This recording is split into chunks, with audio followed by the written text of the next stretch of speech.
4টি ভুল করলে দোয়া নামাজ কোনোদিন কবুল হবে না, বরং 24 ঘন্টা আপনি দুশ্চিন্তার মধ্যে থাকবেন, টেনশনে থাকবেন, হতাশার মধ্যে থাকবেন। যখন দেখবেন বেশি বেশি টেনশন ফিল হচ্ছে, ডিপ্রেশনে আছেন, হতাশাগ্রস্ত, দুশ্চিন্তায় আছেন, বিপদ সারছেই না, বুঝবেন এই 4 ভুল থেকে একটা ভুল আপনার মধ্যে আছে।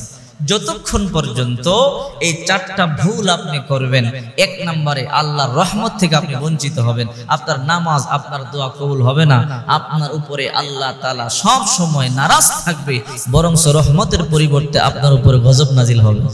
এর মধ্যে 1 নম্বর হারাম উপার্জন। যে ব্যক্তি হারাম খায়, হারাম উপার্জন করে, ওই ব্যক্তির নামাজও কবুল হয় না, দোয়াও কবুল হয় না। নবীজি বলেন, মানিশতারা বিআশরাতি দারাহিম ফিহি দিরহাম হারাম। কেহ যদি 10 দিরহাম দিয়ে কোনো কাপড় কিনলো, এর মধ্যে 1 টাকা হারাম আছে, লাম ইয়াকবালিল্লাহু সালাতাহু, আল্লাহ তাআলা কখনোই তার নামাজ কবুল করবে না। আবার নবীজি বলেন, লা ইয়াদখুলুল জান্নাতা জাসাদুন গুদিয়া বিল হারাম। হারাম দেহ, হারাম গোশত, হারাম রক্ত জান্নাতের মধ্যে কখনো যাবে না। এই জন্য আল্লাহর কসম করে বলি, যে ব্যক্তি হারাম উপার্জন করে, যে ব্যক্তি মানুষের সম্পদ মেরে খায়, 2 নম্বরই কাজ করে, ও দেখতে টাকার মালিক হতে পারে, কিন্তু কখনো তার ভিতরে শান্তি নাই, অশান্তির মধ্যে থাকে। হারে না জানি কখন আমার উপরে আল্লাহর গজব চলে আসে। দেখেন নাই, এক ব্যক্তি বহু দূর থেকে আসছে, বাইতুল্লাহর গিলাফ ধরে ধরে দোয়া করে আর কান্নাকাটি করে।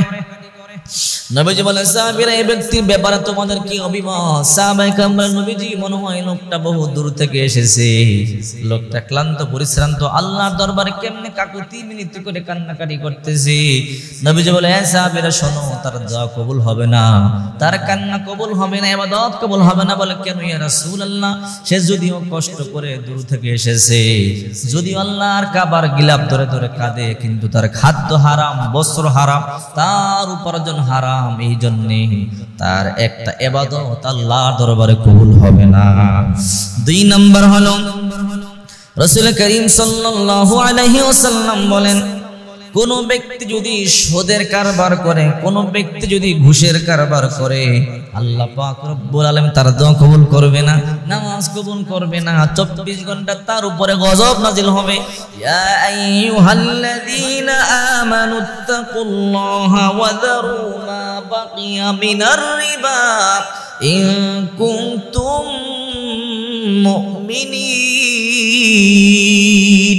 আল্লাহ পাক রব্বুল আলামিন সূরা বাকারার মধ্যে বলেন, হে বিশ্বাসীরা, ইয়া আইয়ুহাল্লাযীনা আমানুত্তাকুল্লাহ, হে মুমিনেরা, যদি তোমরা আমি আল্লাহরে ভয় করো, ওয়া যারু মা বাকিয়া মিনার রিবা, তোমরা সুদের কারবার সব ছেড়ে দাও, বন্ধ করে দাও। ফা ইল্লাম তাফআলু, যদি সুদের কারবার, ঘুষের কারবার বন্ধ না করো, ফাআযানু বিহারবিন মিনাল্লাহি ওয়া রাসূলি, আল্লাহ আর রাসূলের সাথে যুদ্ধের জন্য প্রস্তুতি গ্রহণ করে নাও। আহারে, আল্লাহ আর রাসূলের সাথে যুদ্ধ করবে এমন ক্ষমতা কার আছে? এই জন্য যারা সুদ খান, ঘুষ খান, তাড়াতাড়ি আল্লাহর দরবারে তওবা করেন। আপনাদের মৃত্যু কেমন হয় জানি না, আপনাদের মতো পোড়া কপাল আর কেউ হবে না, এদের মতো হতভাগা আর কেউ হবে না। এদের নামাজ শুধু শুধু কোন কাজে আসবে না, এদের রোজা কাজে আসবে না, হারাম টাকার হজ কাজে আসবে না। 3 নম্বর হলো জিনা, পরকিয়া। হারে, যে ব্যক্তি জিনা করে, পরকিয়া করে, তার দোয়া কবুল হয় না। ওয়ালা তাকরাবুজ জিনা ইন্নাহু কানা ফাহিশাতাও ওয়া সাআ সাবিলা। সূরা বনী ইসরাঈল, আল্লাহ পাক রব্বুল আলামিন বলেন, জিনা এমন মারাত্মক খারাপ কাজ, এর ধারে কাছেও যাবে না, মন্দ পথ, খারাপ জায়গা।